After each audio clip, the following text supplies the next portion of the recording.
Yeah, hi everybody, just starting this video again because my GoPro battery turned out to be flat. So I'm doing this on my GoPro instead of my webcam because it should be better quality. There just might be some wobbles when I hit my desk. I'm not sure. It's just hanging over my desk on a microphone, one of those gooseneck, swan neck type of things. So as always, this video is unedited. I'm just going to ramble on. It's unscripted. I don't know what I'm going to talk about. I only know vaguely what I'm going to talk about. And it's going to be about the Huawei P30 Pro. If you've watched my last video, you'll know I've swapped. I ordered one of these. Waited a long time to upgrade from my old Microsoft Lumia 950. Primary reason because of the camera. This has an unbeatable camera, and I wanted something that was better, a step up. My impressions were that this might not be a step up, but it would be fun. It'd be more flexible, and so I went with it. I finally bit the bullet. Nearly went for the P20, the Mate 20. Obviously looked at the iPhones, looked closely at the Galaxy, looked at the LGs, looked at all kinds of phones that came out with supposed, 40 megapixel cameras, etc. Nothing was very good. Even way back, I went for the Lumia 1020 and returned that as inadequate. It was just too crappy, which was a real shame because nice phone. Overall, this camera here on this device has proven very, very good. In any case, let's move right along. So in this video, I'm not going to talk about the camera. I'm not going to talk about the software. I'm going to do a separate video for the camera where I do a lot of pixel peeping, and that's really the main thrust of my channel, of my videos, and it's where I can add the most value, I think. The other one is the software, and switching to Android from Windows is something that I also had to sort of deal with. And how I've dealt with that, I'm reasonably satisfied. A lot of quirks, obviously. I'll just do a separate video commenting about that. Okay, moving right along. So what I want to talk about here is it's not an unboxing because I did an unboxing, did not post it because there's nothing to post. You take it out of the box, you look at it. I didn't want to boot it up then because I wanted to go carefully through all the setup process. And I decided, well, that's boring, so I didn't post it. However, here, now that I've had it for a couple of weeks, and I've used a lot, and today I received a case and a screen protector finally from, had to order it from the UK, and they finally arrived, so I'm going to put the screen protector on. I'll do that. I might do that in this video. That's why I've set this up. And while I'm doing that, I'll discuss the hardware. I also got a case. The phone comes with a case, which I'll show, and then the alternative case I bought as well, and I'll probably get another case because I don't think either of them are that great. Alright, so my first impression about the hardware, not the camera, not the software. I purchased the black one, as you can see. It's barely black because it's so shiny, of course, that it's it's black on this side. This side gets sort of more of a gunmetal gray look, and it's so shiny it's almost like a black chrome, which is quite nice. I bought this color because as a being into photography, I'm not trying to advertise that I've got a camera in front of my face. We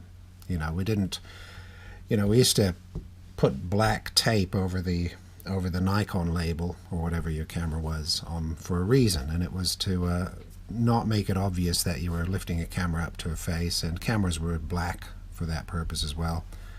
And so, same reason. There's that, not the blue one, but the funny, what are they? I don't know what they call it. Crystal something. Breathing crystal or something like that. Really interesting color. I liked that, but not for my camera. This is effectively my camera. So I bit the bullet and went with black. That's fine. Quite happy with that. The next things about the hardware, I had picked up Galaxies and so on, and the very first time I picked up one of these rounded edged Galaxies a while back, might have been an 8. If not an 8, it was a 9. I thought, oh, that feels really interesting. In fact, you know what it feels like? It feels like a Lumia 800, which had this kind of, these rounded edges, you know, left and right, the rounded edges. Then it had a flat top and bottom. Actually, surprisingly like this. The Lumia 800 had a really interesting design that I really liked, and it felt nice in the hand. It was a little bit narrower than this because it was a small phone. That was probably the nicest phone I've ever had. And this is similar to that, these kinds of feelings. And so Huawei pretty much copies that Galaxy kind of look, which, you know, is vaguely iPhone-ish in terms of the newer iPhones. And it's nice. It feels good, this sort of stuff. Technically, I don't, or practically, I don't think it's all that great having these rounded corners, because it does change the look of the screen down the edge, because you're looking down, you know, on an angle through the glass. So you get a bit of discoloration on the edge, right down the very edge. And you're touching it all the damn time as well, so then they have to put software on it to detect accidental touches and all that kind of garbage, which is just silly. But it feels nice, and it looks nice, so whatever, I'll deal with that. In the end, it's going to be sitting in a case, and that sort of deals with that aspect anyway. What else about the hardware? The buttons. Buttons are nice. I quite like how it's got this little, I'm not 100% sure it is a light, but it certainly looks like a light, and it might just be a little bit of a, God, yeah, I think it's just a bit of shiny. Gosh, it's hard to see. When light falls on it, it's very bright, but when light is not falling on it, it's not. So it leads me to believe it's just a bit of shiny stuff in a slot. Not sure. That's on the power button. You never look for it, you just find it because it's the first button. I think it is identical. No, it's different to this phone where the power was in the middle and the volume up and down was either side. But that's fine. Volume up there, that's fine. They're nice and positive and quite hard, these buttons, so they feel good. I like that. Probably the biggest letdown is not having the camera button up here, which is just the best thing about this camera. You know, having that button, whether the phone is on or off, I'd just go bang, and the camera would come up, and I could take a photo or flip to video, do a video anytime. That was really good. On here, there is an option to change the function of, like, the volume down or something, or the volume up, where you can double tap it and it'll launch the camera. It can either just take a picture or something, or it can launch the camera. And I thought, okay, well, I'll use that to launch the camera. Not so fast, buddy. I tried it, and I need to look at it again, but all it did is it would launch the camera only if the phone was off or on the lock screen or something. If the phone was already on and you know, swiped up, so you were in the camera, in the device, it wouldn't launch the camera. And so it's just a stupid thing. You know, you can't sort of be walking around and go tap tap and you're there taking a photo, which is what I do on this anytime I pick the phone up, because if I'm taking photos, I'm usually taking lots of photos every few seconds or a few minutes as I'm walking around some place, some location, taking photos, and you want to just pick it up and go bang and be ready. And here it's like, oh, is it on or is it off? And the hassle with this, and this is now getting into the software a bit, every time I look at it, because I got the face recognition on and the button down, the thumb thing down there for convenience, because I just want it to come on, very often when I pick it up, it switches on. And then at that point, the double tap doesn't work. So you sort of have to check that it's not on, hold it away, tap, tap, and then go, oh yeah, there we are. Something like that. It's really goofy. I'll deal with that when I talk about the software, though. Maybe there's something else I can apply or fix to make it work better. We shall see. Obviously, the black is a fingerprint, or the shine is a fingerprint magnet. But what can you do? This is how they make phones these days. Not like these old ones, which this had an interchangeable back, which I liked. You could put anything on it. This one, super shiny.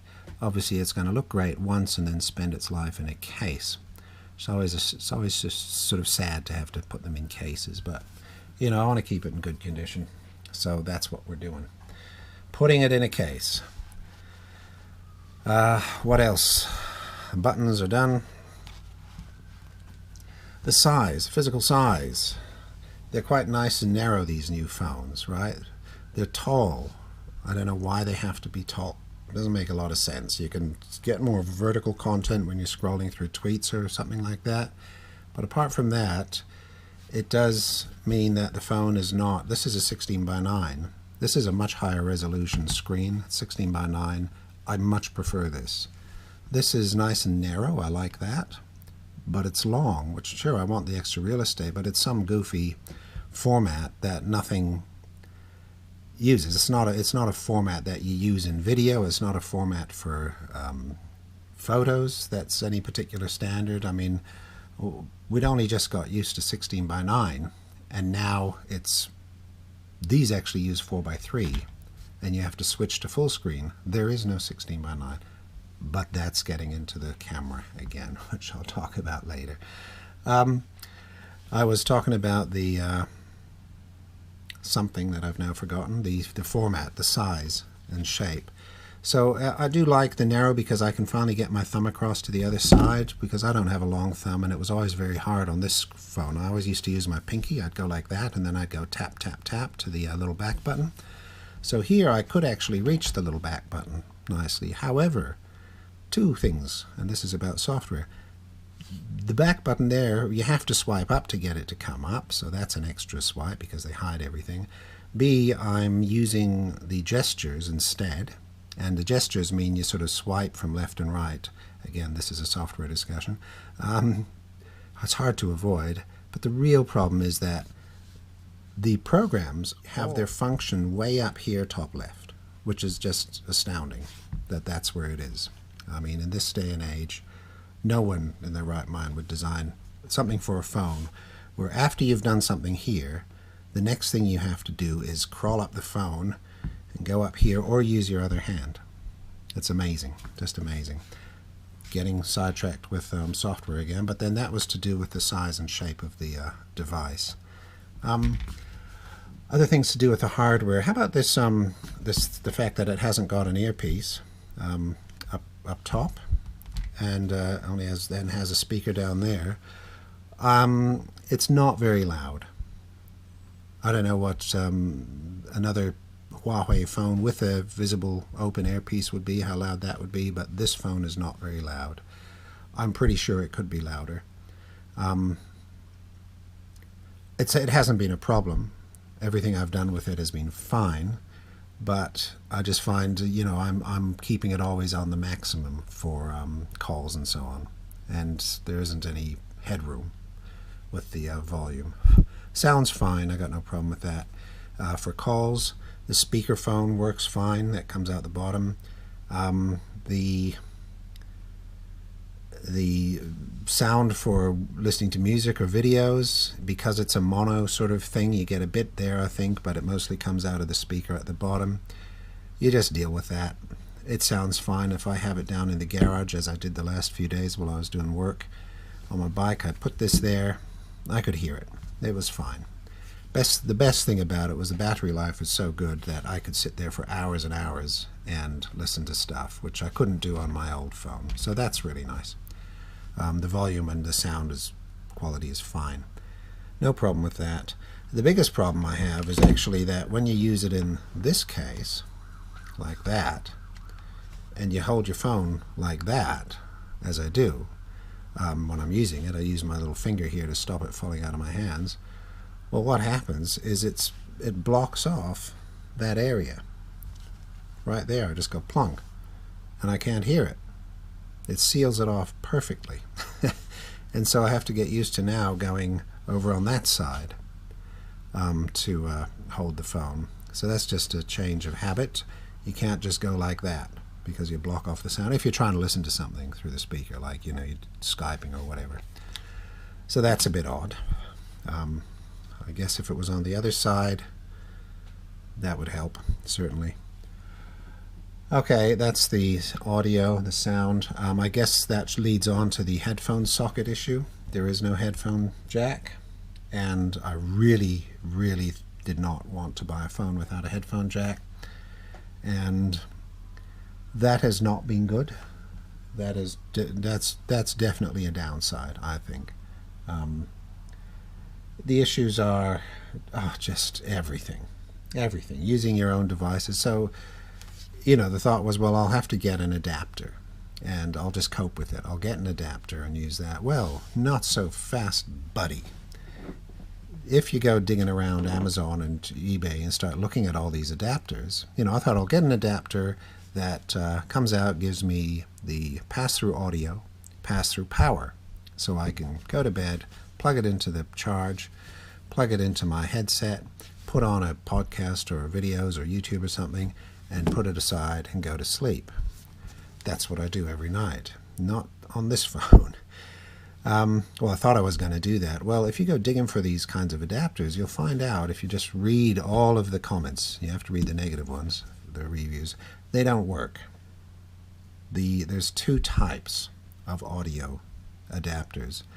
The basic type, which attempts to pass the audio straight through the USB, tend to not work. They only work on a few devices, and they almost always swap the stereo left and right.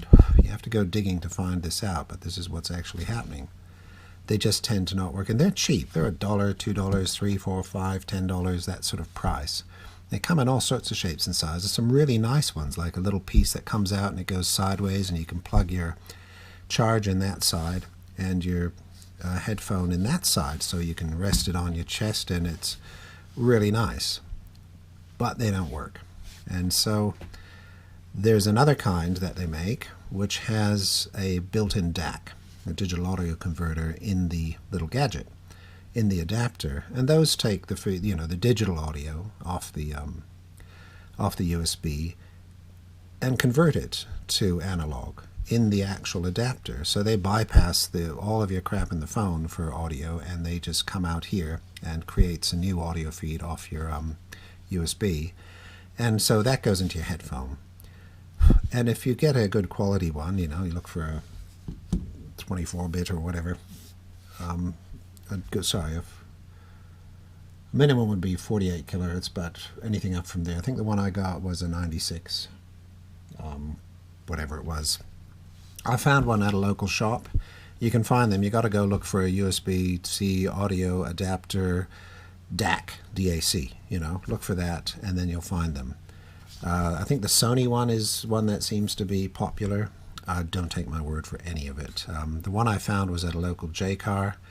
I saw it and I thought, oh, it's just the audio, the USB-C to a 3.5 millimeter. I thought, well, I can use that in the car because I haven't got a Bluetooth radio, but I have a lead, a 3.5-inch jack lead. I'll use that in the car. I can use it with my earbuds at home if I want. It's only about that long, comes out the bottom, fine.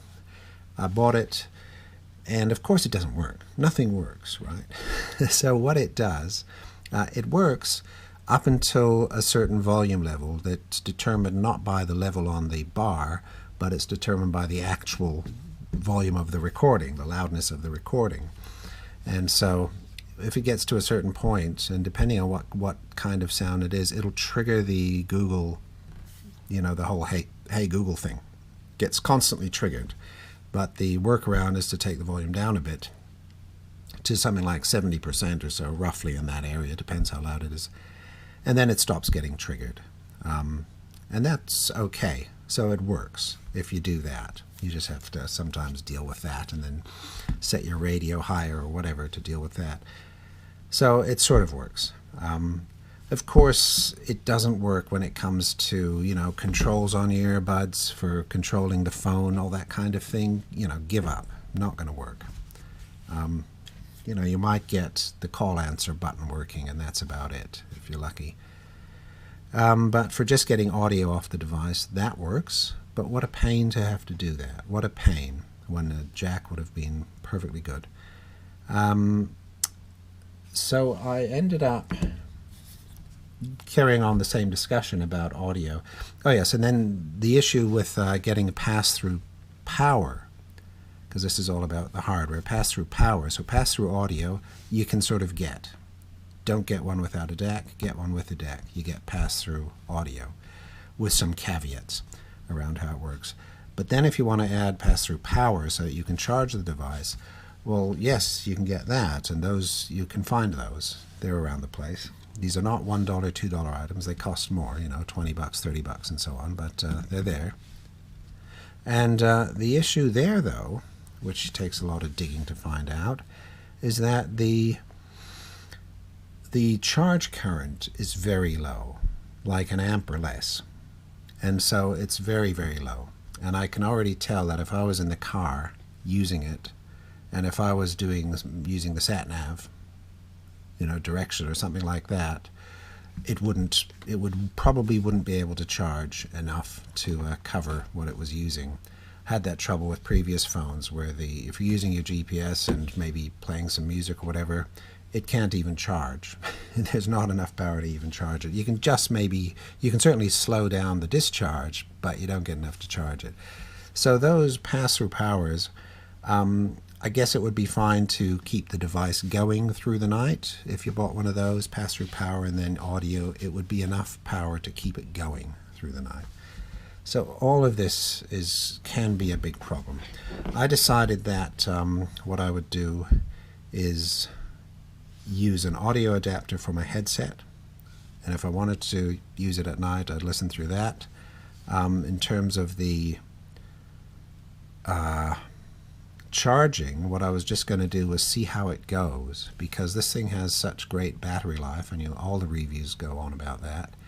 It's got great battery life and very fast charging using the included adapter, and it is really good. Great battery life and super fast charging. I thought what I'll do is I'll just go to bed, use it. You know, I can charge it before I go to bed. Here, even if I'm just in the shower getting ready for bed, I can stick it on my charger, charge it up, go to bed, use the phone pretty much all night, just playing audio or something, and they'll still be charged there in the morning. So I thought I would try that, and that's been reasonably successful. So in the end, what I'm not doing, I'm not charging while I'm listening. I'm just listening. But then I took it one step further, because the little adapter was so crappy to use with the audio level. I had to set, otherwise I'd launch the Google thing. And sometimes you need that full volume to hear through your earbuds. I started looking into the wireless ones. And regarding those, here they are. I read as much as I could. Same sort of problem as with these pass-through things, is you can't find the information.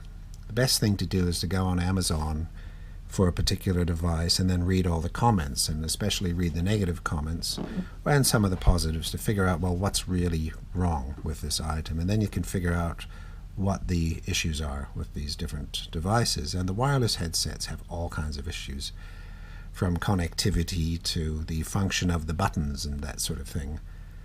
And I really decided that I would not, the way I was going to do it was to get some cheap wireless earbuds and just see how it goes. That's what I would do. I wasn't going to spend, you know, you get the Sennheisers and the Bose and all these ones, they cost hundreds of dollars. And the person in the shop still can't tell you whether it's really is it going to work with all of the functions that it provides. No one knows. Whether it sounds any good, no one knows. Can you open the box? No. There's just no way to tell. So what I thought I would do is I'd get some cheap ones and just have a play with them and see how it goes, see whether I liked it or not. I voted against the you know, Galaxy Buds or AirPod style ones, the little separate ones, because I just did not want to carry three things with me, which was the case and the two little earbuds. That's three things you have to carry and manage in addition to your phone, and that just sounds like a nightmare to me. I want something that I'm not even thinking about. And so I went and I bought this thing.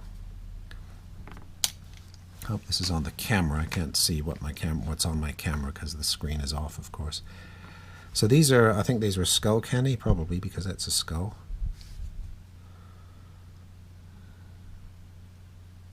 Can't read it, but when they Bluetooth pair, they're called JB Wireless or something like that. But I think they were skull candy, and they were cheap. These were quite low cost, and they actually are quite good. They're satisfactory. I think they work pretty well for what they are, and I'm pleased that I didn't spend $300 or $400 on something like this, which might have effectively been the same. And so this way I was able to get them going, see how it works, see how all the bits and pieces work together, see if I'd want to carry this lead. And yeah, I actually think this is the best way to do it. It's small. You actually just throw it in your pocket like that. Even though it's not flat leads, it doesn't tangle because it's so short. It's so short, you just throw it in your pocket. Fits in any pocket. This thing I thought was a pain because often in the pictures they don't show you the battery part. They just show you the switch and the top. They don't show you that you've also got to carry this thing around. And then they don't tell you, well, how do you charge it? And I thought, oh, well, wouldn't it just come apart and plug into the USB 3? Or have a little lead that could plug into the USB 3 and it could charge off the phone? Well, no. And again, the boxes never really tell you how it works. This one has whatever that is, a micro or what's the next one down? Little tiny USB. And it comes with a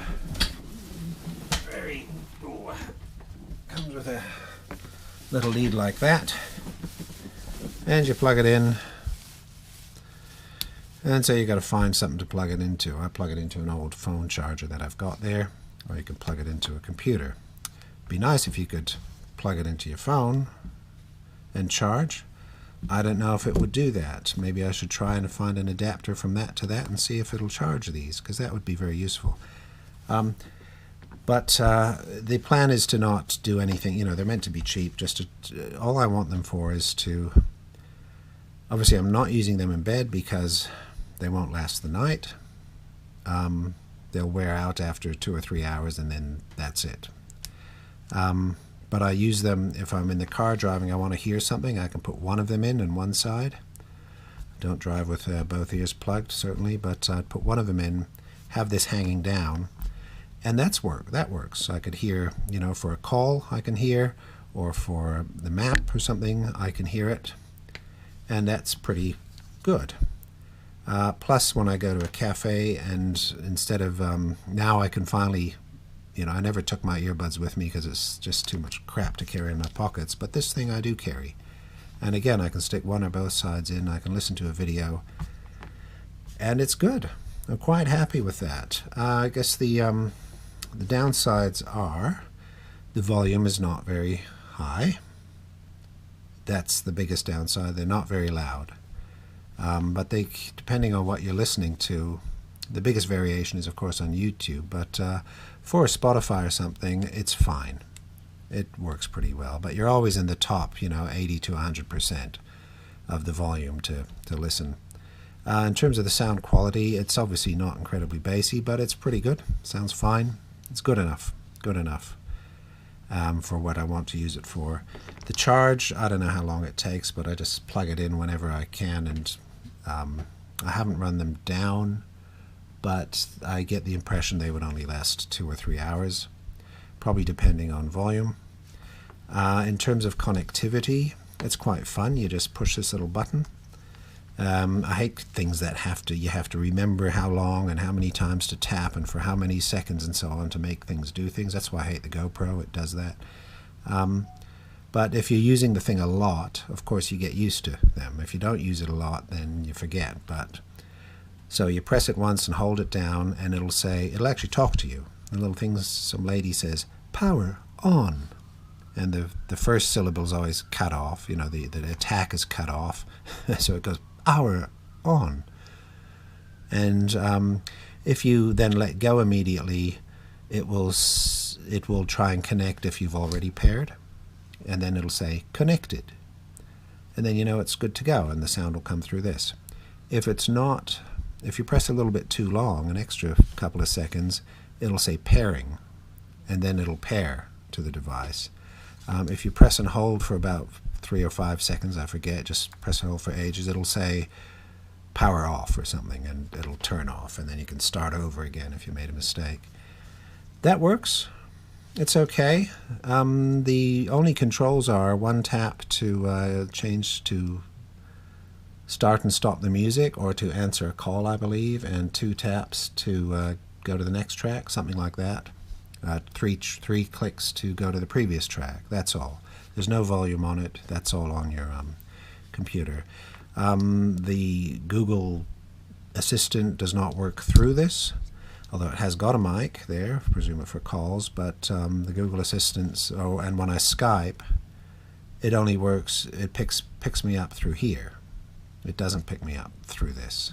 So I would probably bet that if I'd bought $400 pair of these, it would have been the same. So I'd suggest if anyone's considering this sort of thing, just get some cheap ones and play with them for a while. See how it works for you. Okay, I think that's all I need to go into with those. So yeah, reasonably happy with those. Great for going out. And they're small. You can stick them in your ear. You could even put one in your helmet. If you're riding a motorbike, stick one in your helmet, leave the other one out. It's light enough you can leave them out, or you leave it just hanging down the back of your neck. You can even have this cable around the back of your head so it doesn't hang down under your chin. That looks fine. Pretty good. Oh, and of course it Bluetooths to my Surface and everything else I've got. Actually, it would Bluetooth to my desktop too. That has Bluetooth. Yeah, quite fun. So one day I might get good ones. What I will do is wait for Huawei's ones. They're putting out Huawei Lace, something Lace. I'll just look it up. And remember, these videos go on, okay? I don't cut them up, I don't edit them, so I just go on and on. Huawei Lace headphones, there it is. These are ones that they announced with the P30 Pro.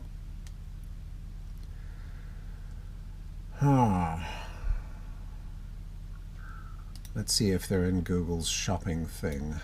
No, they are not. Oh, the phone came. Oh, look, there's an official Huawei CM20 USB Type-C to 3.5 jack adapter. Okay, so Huawei make an official audio adapter. Get that one. See if that works. It's called a Huawei CM20 from 2 shops only, so maybe those are obsolete. I can't see the new Lace headset, but when that comes out, I will carefully look at that. That's basically one of these, but these are magnetic, I think, and they turn the phone, or the answer, and so you can put it around your neck and clip them together. And in their demo, I think they pulled this apart. You go clip, and it's got a USB-C, and it goes into your phone and can charge. If that's correct, and because it's an official Huawei item, it should work with all of the buttons, that would be the one to get. So I'm going to do that. If those arrive and are any good, I'll get those. There is the set that came with the phone in the box, which was the sort of iPods, iPhone style earpieces without the rubber. They just sort of sit in your ear with a... I can't wear those. I mean, obviously they fit in some people's ears, but in mine they just fall out. So I don't use them. They're very thin sounding, very similar to these wireless ones actually, but they plug straight into the USB, so that's convenient, and I can use those at night in bed, and so that's fine. That's where they are. That's why I haven't got them here, because they're sitting down next to my bed. All right, let me try and move on from the whole audio question, but I think that's a big one. That is a very big question. Obviously, if you bought the P30, which I think is a very good alternative to this phone, very valid, good alternative to the P30 Pro is the P30. It has a headphone jack, and it doesn't have a 5 times. It's got like a 3 times. I think it's a 3 times. If it's got a 3 times, I think that's a good option as a 3 times, because the 5 times for most people I think is too long. If you're really trying to shoot portraits, you want something that's around the equivalent of a 70 or 80 millimeter lens, and that would be a 3 times on this. This 5 times is the equivalent of about a 1.25 or 1.35, which is not really a portrait lens. It's a bit long. All right. Moving right along. What else can we talk about? I talked about the size. Screen. I might talk about that when I do the software. We'll have a look at the screen. The only point about it is, I mentioned, it's lower resolution. Even at its maximum resolution, it's lower resolution than my, however old this is, 4 years old, 2015. So it's at least a 4-year-old phone. This has got a higher res, sharper looking screen than this. That said, I think resolution is highly overrated, and this is basically a 1080p phone, meaning it's got 1080 pixels from there to there when it's running at maximum resolution. It does switch to a power saving mode, which I think is 720p. Seriously, if you're watching videos, it is more than enough. If you're looking at text, the 1080p is super sharp. I mean, seriously, most people's phones are sharper than their desktop computers by a factor of, I don't know, 10 times. If you've got a 24-inch or a 20-inch 1080p screen, as many people do, well, that's 1080. That's 1080 pixels over I don't know, 15 inches or so. I don't know, or a foot. I'm not sure exactly how big that would be. That's how big that is, and this is that same resolution packed into this tiny little screen. That is very sharp. So I always laugh when I see reviewers go, "Oh, it's not as sharp." Yeah, sure. What are you looking at? And just remember, the pixels are not displayed as pixels, as some reviewers seem to think.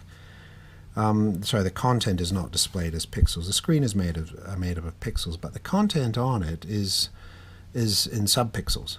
It's sampled across the screen, so it's not like an old. It's not like Minecraft or something or you know, an old 8-bit computer where your letters where you know, the letter 4 is made up of 4 dots that way, 4 dots across, and then 4 down, or whatever, and then a line down there, and it's always the same pixels that are displayed. That's not how it's done on these screens. You've got to think of it more like that structure is projected onto a screen, and that's why it actually looks more like an aliased image on the screen, where your letter will be made up, or your number will be made up, not of those pixels, but out of lighter or darker pixels next to each other. So you don't necessarily get a jagged line as the line of pixels goes up like that. What you get is what looks like an AA line, like an anti-aliased line in a video game. That's what happens. It's like it's blurred as it goes up. You don't really see the pixels in your text and stuff like that. It's just more or less blurry, and it's so small it doesn't really make a difference. Not to me anyway. I'm quite happy with the sharpness of the screen, and if it saves battery, great. And there's no doubt it saves battery on this phone, because this phone has the best battery life. So happy with that. Battery and charge times I've already mentioned. Super good, super fast. I don't have to think about it. I don't think I've never gone below 50%, because after I've been out and used it or done a lot of stuff on it, I inevitably plug it back in up here, and it charges, and in less than an hour it's always back at 100%. So I never really go down. Certainly have never run it down. What else? The screen headphone camera bump.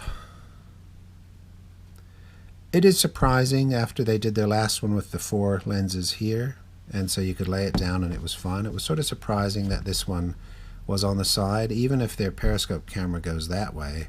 Well, if it was up across here, the periscope camera could have gone that way.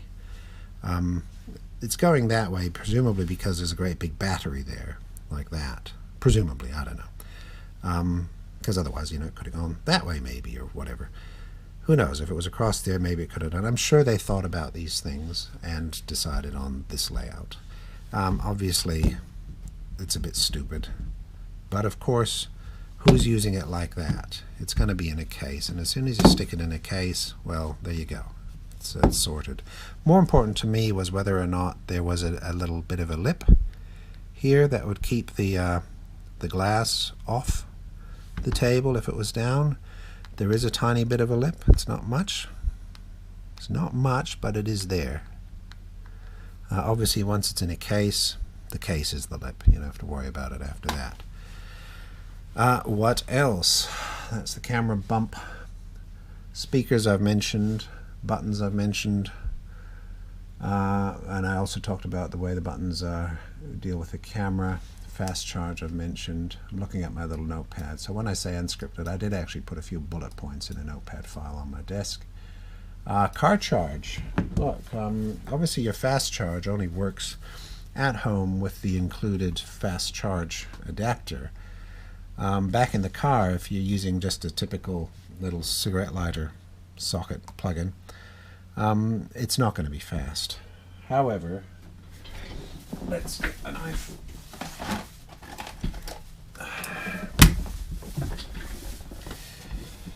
Huawei make a charger. Huawei supercharged car charger. There we go. And this arrived in the same box as my case and my screen protectors that we're going to look at in a moment. And this is their fast charger for the car.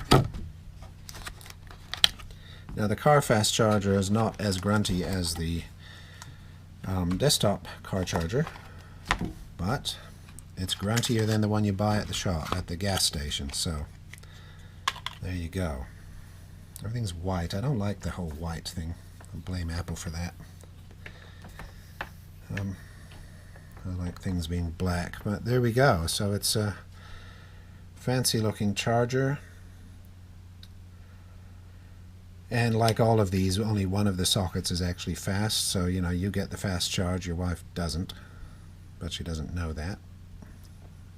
So, funny enough, this one's in purple, which is nice, so you don't have to read it. That's purple as well. So it comes with a special high current cable as well, so you only get the fast charge if you use that cable. Obviously that goes in there, this goes into your lighter socket, and away you go.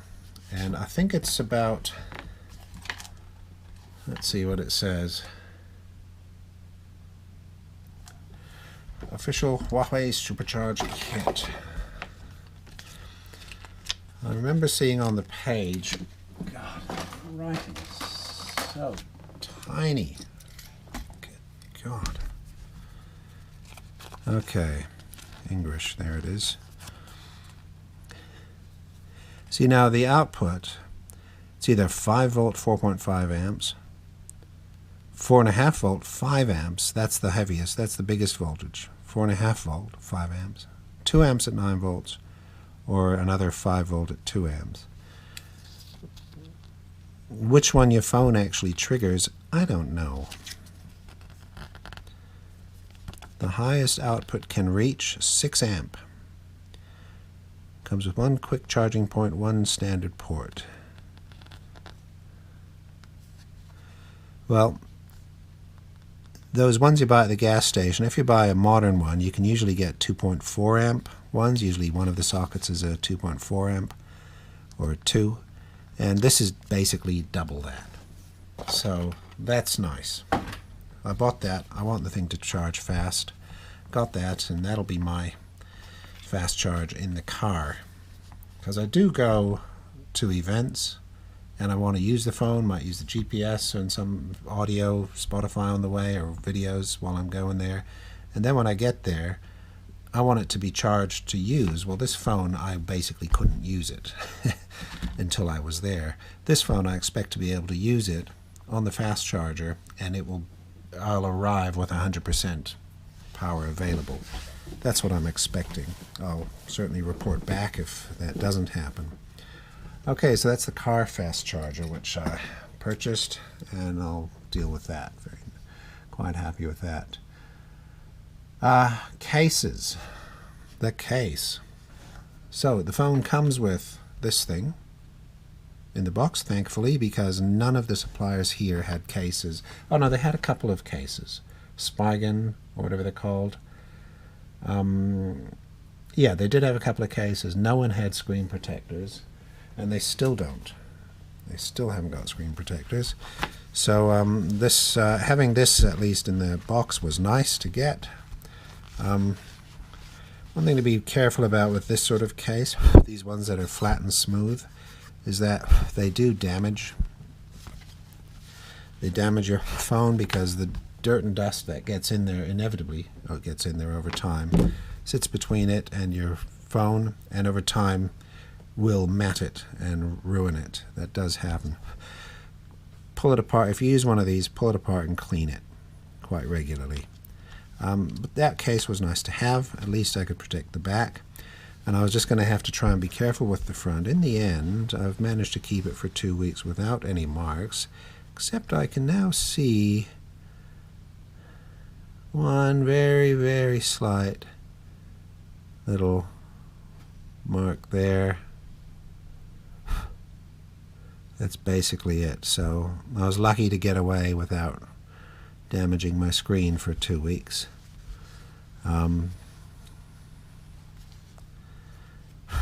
Because it's a worry. My old phone here, this one here, fell out of the car and on the ground and so many times. The case, which is replaceable, took such a beating, but that's fine. You just get a fresh one and it's like new again. But I did eventually break the screen on this. It took a few hits and it eventually cracked the screen, and the crack after a while traveled down. I replaced it with one off eBay. Absolute piece of junk. Finally figured out what they do on eBay, all these Chinese companies. They buy broken screens, or phones with broken screens, cracked screens, and they take the cracked screen off and off the digitizer, and then they put on their replacement one. Their replacements are always on eBay for like $10, and you go, oh god, that's so cheap. Is it original? Of course it's original. It's genuine. They're all genuine. No, they aren't. And they also sell you the digitizer with it already attached, because it's a difficult job to do, and I couldn't be bothered doing that, so I bought one with it attached. And what they are is you get an actual original digitizer, but they've replaced the glass. And the glass is the worst possible glass you could ever get. It's so wonky and ribbled and scratchy, and it's so terrible. I mean, it looks like a cheap plastic phone. Yeah, really bad. My advice: never buy one of those replacements. But then again, to get a real one, the cost is huge. So it's a hard choice. In any case, this case is fine. It's ugly, but it's fine. Protects a good edge around that, so that's nice. So I've used it like this. The buttons and everything feel good. Only problem, again, this issue here with the case, I always block that speaker port at the bottom. Very easy to block. So now today I ordered, and they finally arrived, that charger and this thing, Olixar TPU Screen Protection. This is just a sticky, screen protector. I decided to go for this kind against the glass ones, because I watched a lot of people mounting the glass ones, and they're pretty severe. Pretty severe.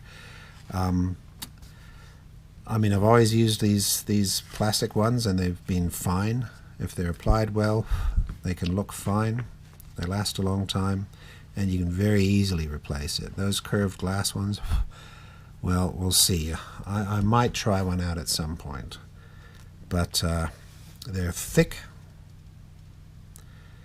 Yeah, in the end I decided to go with this. I thought I'd look at a few more videos, but for now I'll just go with this one. And I bought a case, which I also think works better with this kind of screen protector. I bought the official Huawei P30 Pro, what does it say? Smart View Flip Cover. Smart View Flip Cover. Soft PU material. PU. Flip case for comprehensive protection. They looked that up on an insurance site. Comprehensive protection with smart window for everyday interactions, including viewing the time, checking notifications, weather, and taking calls. So the nice thing there, this is their official case. Smart View Flip Cover. It looks like this. And again, fingerprint. And the problem with this case, straight off, it needs its own screen protector, because this front piece, of course, is a shiny piece of plastic, which is only going to get wrecked. The PU material is plastic. That's all it means. Plastic. So I got one of these. I've never used flip cases because I don't really like the concept, but I thought I'd get it this time and see how it goes. One of the flip cases they do has the stand, which again, because this phone is so much better for videos and so on than my old phone, I thought I might actually use that. And so this case, the thing about it is when you close it, and after I put the screen protector on, I guess I'll turn on the phone, and we'll see how that works. When you open it, it turns the phone on, and again, just to the lock screen, but if you have your Face ID going, it's on. It's effectively on straight away. And of course, the nice thing is, should it fall, and should it fall on that side, that is better protection than any screen protector is ever going to give it. I think the downside is the way they're held in here in the corners. You know, if it falls open like that, well, no, it's probably going to come out of the case, and that's the end of it. If it stays in the case and hits out here, that's pretty good. I think that's pretty good protection. There's not much of a lip. I did find that this lip here, and this probably affects other cases, when you get a lip, it actually gets in the way of your swipe actions from the top and the bottom. The more lip, the more you have to sort of press down to get the swipe action to work, which is a bit of a pain.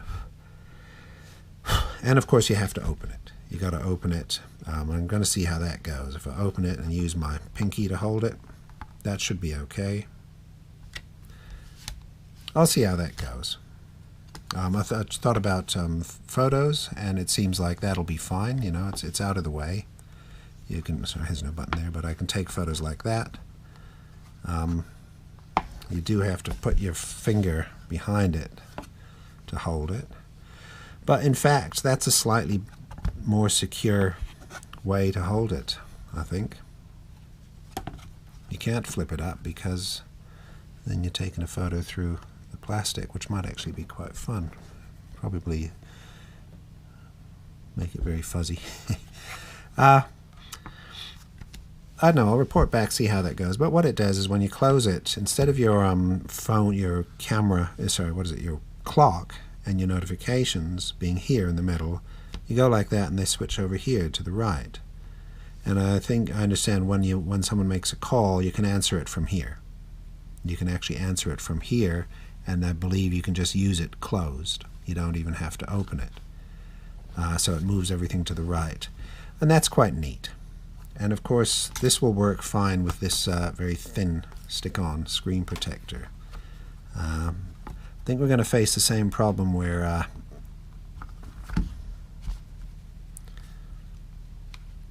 that's in there quite tightly. That's nice.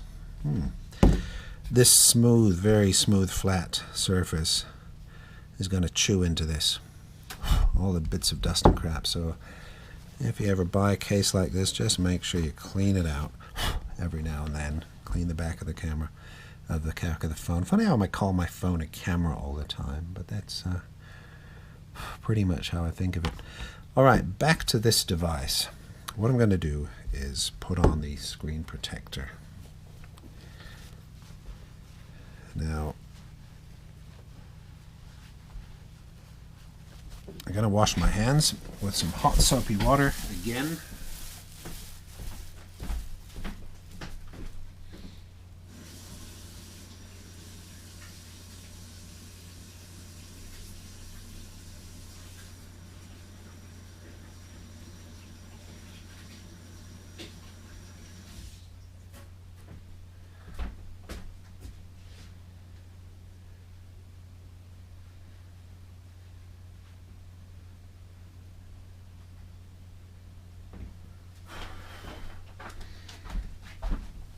Okay. Don't know how I'm going to do here, but we shall find out. So this screen protector, Olixar, delicate touch, crystal clarity, anti-fingerprint, scratch resistant again. Alright. There's a video guide. Oh, this screen protector has been designed and manufactured for the curved screen of your phone. It is specifically for the P30 Pro. Well, that's interesting. Guide sticker, dust absorber. Well, I don't want to scan there because, bloody hell. Let's see if we can use the old Lumia for this. If I've got a QR code reader on there. I'm not sure I do. Oh, I'll tell you what, this phone boots up fast. Not like this old thing, which just takes forever. Oh, olixar.com/install. Oh, well, there we go. God, those glasses are way too strong. Let's use these ones. There we go. Olixar.com/install. Yes. There's my Lumia. I'll boot it up. Very nice. QR vision. Of course, things like QR readers used to be part of the whole Nokia Lumia experience. Everything was built in. But that all changed with Microsoft. Nothing's built in anymore. You always have to go find a stupid app to do everything. Take a look at our installation videos. Alternatively, take a look at our device-specific videos. Ooh. Device-specific.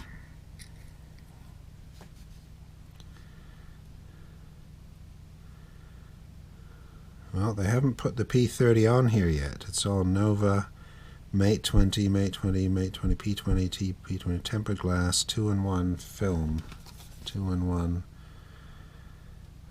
That just says True Screen. Well, none of that is on here. Tempered glass, film screen protector. We'll look at that one. And it's on YouTube. Let's have a look at that. Is Huawei going to copyright strike me? Probably. Oh no. Let's just get rid of that. Wipe screen. Peel tab. Put it on. Oh, brilliant.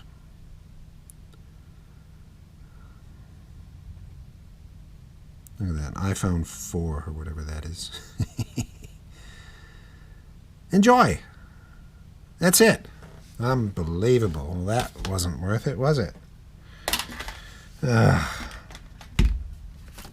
Back to this. So what we get is 2 screen protectors, nicely packaged.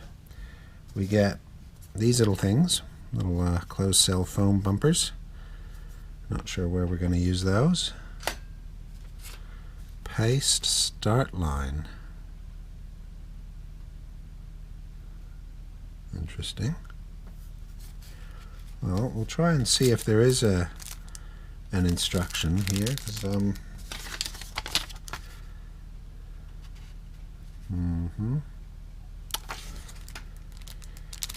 no, I don't see anything that's going to help. I don't see any instructions, and that instruction on the site was just worthless. Actually, I'm on there on my desktop, and let's look at their Mate 20 Pro video. I'm looking at this on my desktop. Oh yeah, it's on my desktop. It's the one, it's this one here.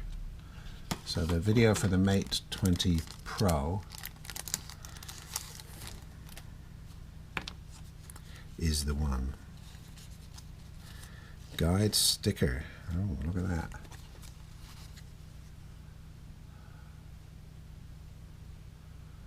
Okay, clean it. Wipey wipey. Yeah, wipey wipey with those 2.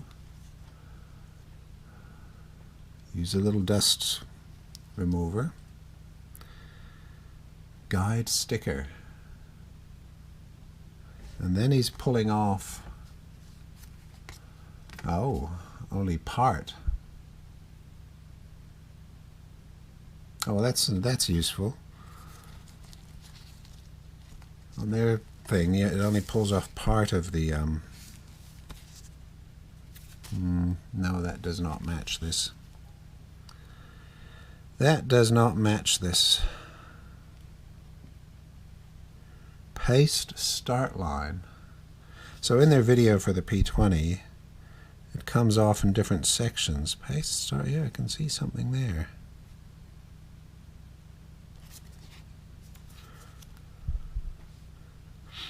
This has something to do with this.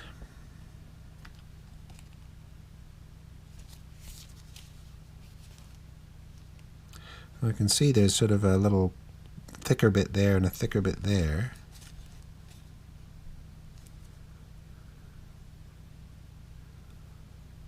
Well,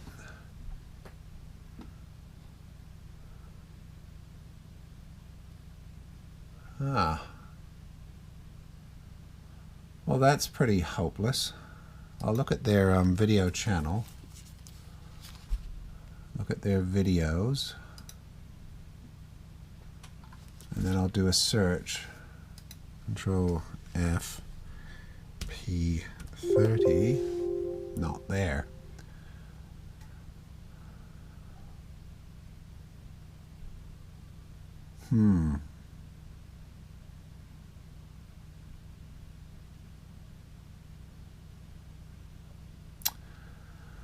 Okay, well that's a little bit problematic. I'm just looking at any of the other videos to see if they show these foam bumpers. No, they don't. There's nothing there. Well, that's effing stupid.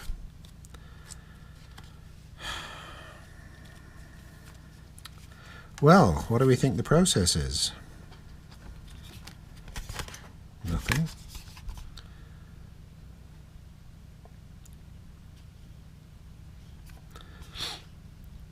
Screen Protector's alcohol wipe guide sticker. Dust absorber. Dust absorber. I wonder if this is the dust absorber.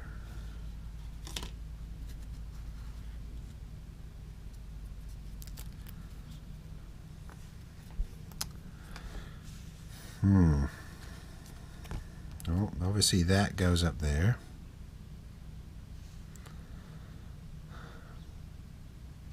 One, two, three.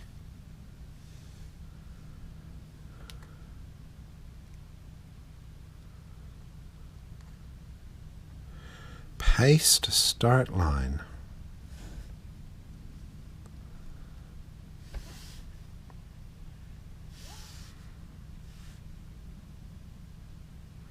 I don't get it. Guide sticker. 1, 2, 3.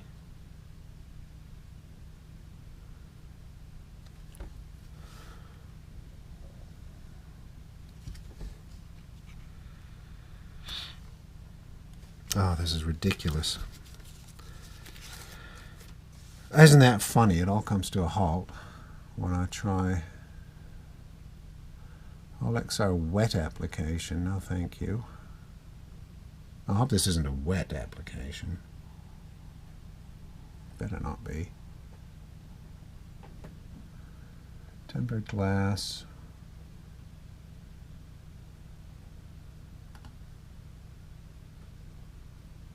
The other ones here are all the tempered glass ones.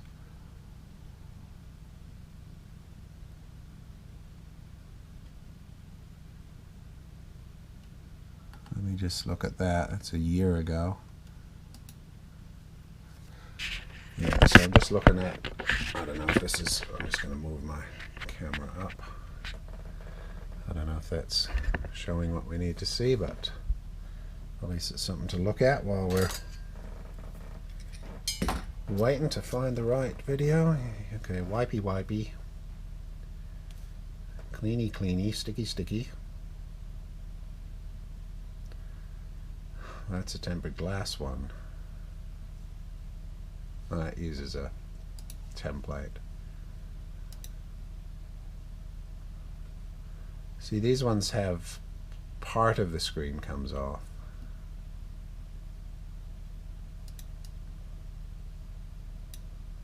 This one has the guide stickers like I've got.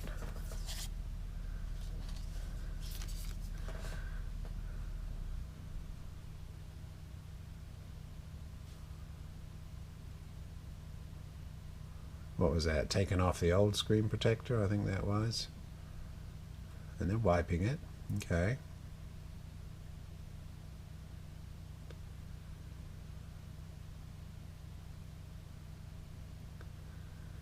Uh-huh. Yep, get on with it.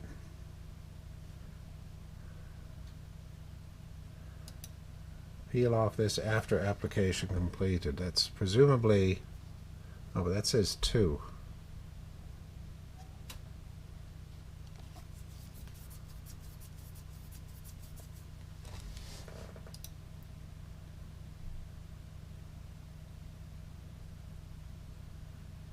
Note that they haven't used those guide stickers yet, these things here.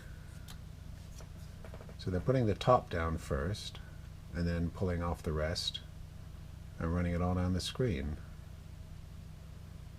So they're not using the guide stickers at all.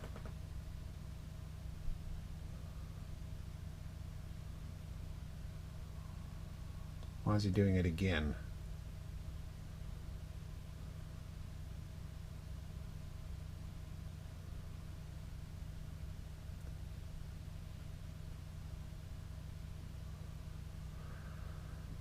Well, that was not very useful.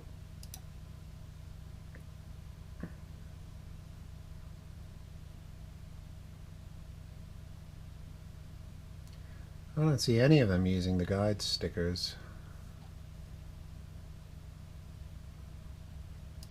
Let's have a look at that one. Sorry for this video going off on a tangent. So wipe. Look, it's got the guide stickers there. They do the sticky, and they just put it on. So they're just lining it up. Oh, guide stickers. Here comes a guide sticker.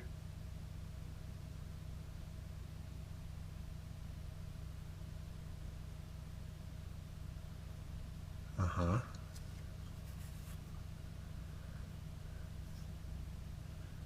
I see.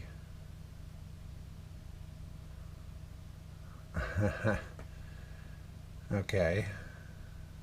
Oof. God. It's crooked already. It's crooked already. Ah, that's changed. Yes. Yes. Didn't quite work out, did it? But remove the anchor stickers. Okay, so that's what they're saying. Okay. Let's think about that. See if I can get the screen back on so I can see. Oh, yep, I can see now. So, shall we give that a go? Let's do it all the official way. There's my little card. Here's my little wipey clean. Take one of them.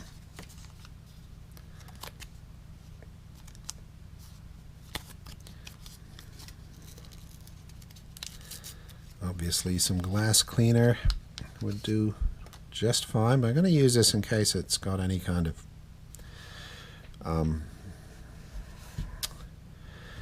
something that'll reject the, cause it to reject dust, not attract dust just for a period. So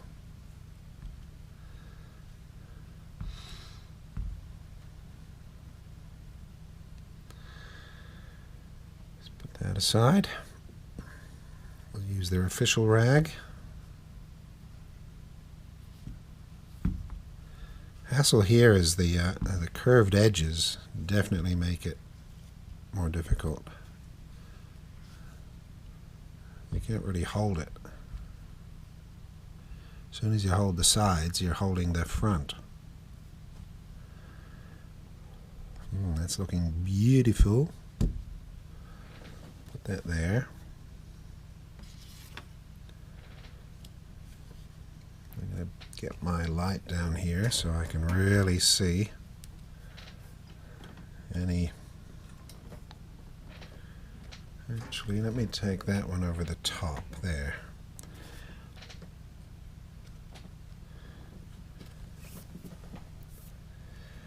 So, now what they're saying is put...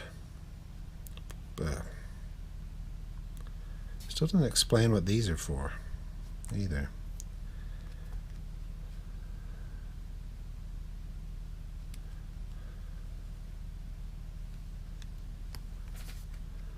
Shall we try the little sticky dust absorber? Open.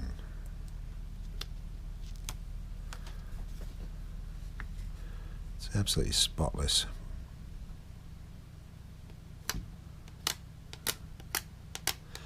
But yes, if I were dirty, this would help. I was just thinking that doing this over the screen just risks putting even more scunge on it. So let's say that's fine. Put that sticky back on its base.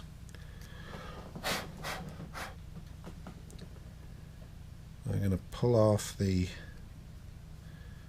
paste start line.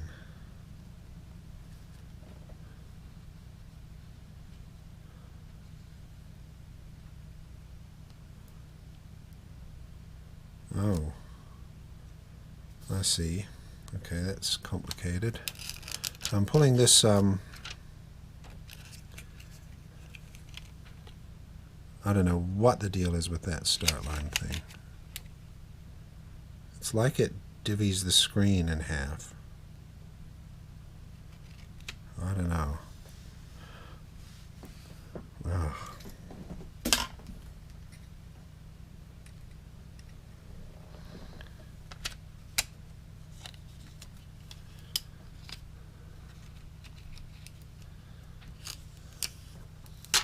I can already see a bit of dust on there.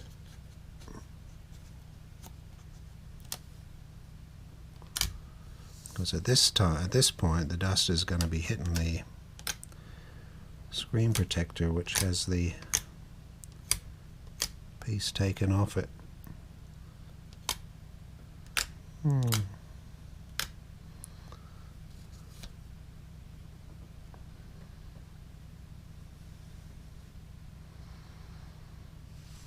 So I'm just doing this by feel, by sight. Oh, this is not sticky. Oh, what the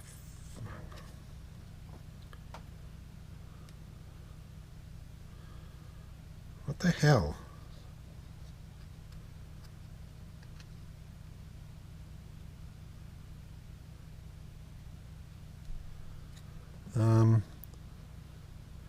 I think you go like this.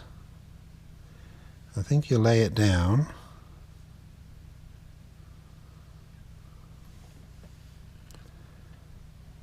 I could be wrong.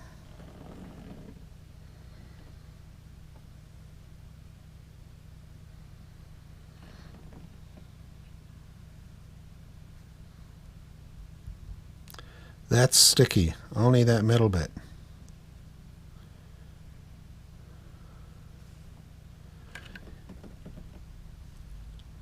Only the middle bit is sticky.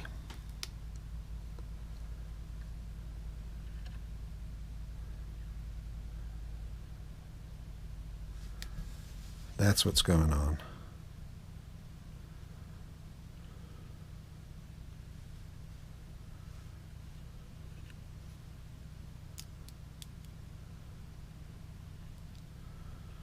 Very hard to set it up left to right correctly. For a start, you can't actually see the edges, so I'm doing it by feel. And the top and bottom, I'm just going to make it even. There. See? The middle gets stuck.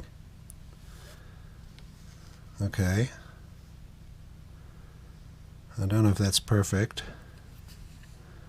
It looks okay around the camera. So that's down somehow. Paste start line. And then presumably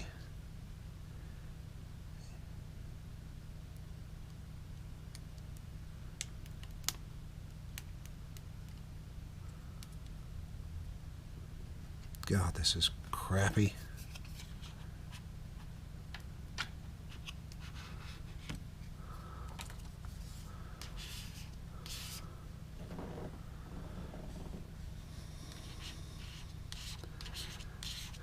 All right.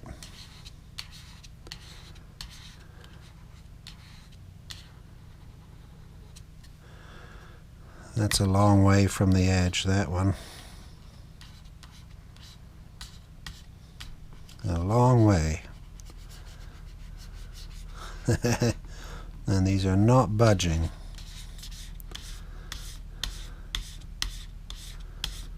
Maybe they just get absorbed or something. It sort of looks like they're disappearing. That's weird. How would that happen? That's strange. Obviously those ones go out.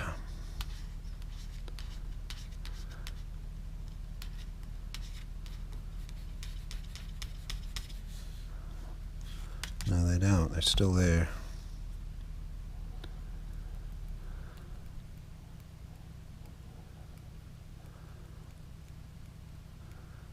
There we go. Come on. And there.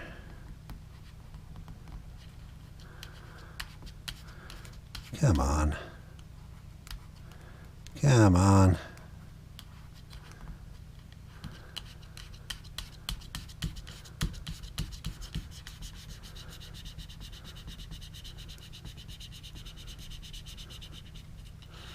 There.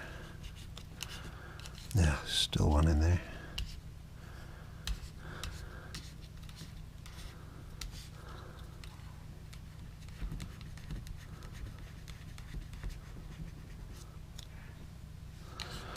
Plenty of bubbles.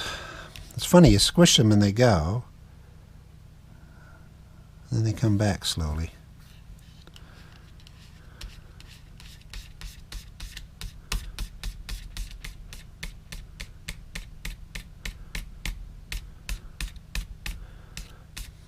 I think it's the thickish top layer here that is really making them stay. The actual screen protector is very, very thin. Okay, well, we haven't got any choice. It's going to be going down like this. So let's have a look. Let's get the old sticky thingy back.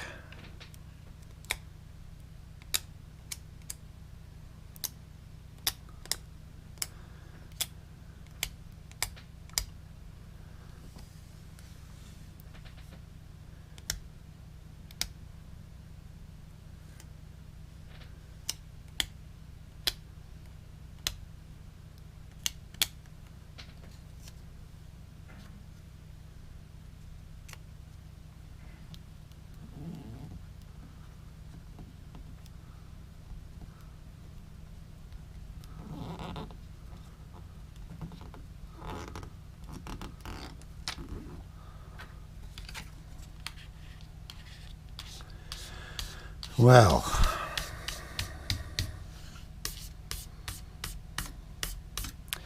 so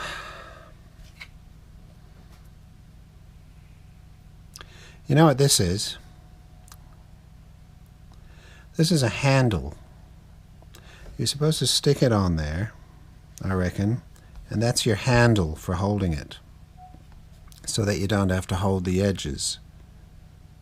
I bet that's what that is. It's a handle. Gives you a place to hold it, like that. Well, I'll give them a 0 for instructions.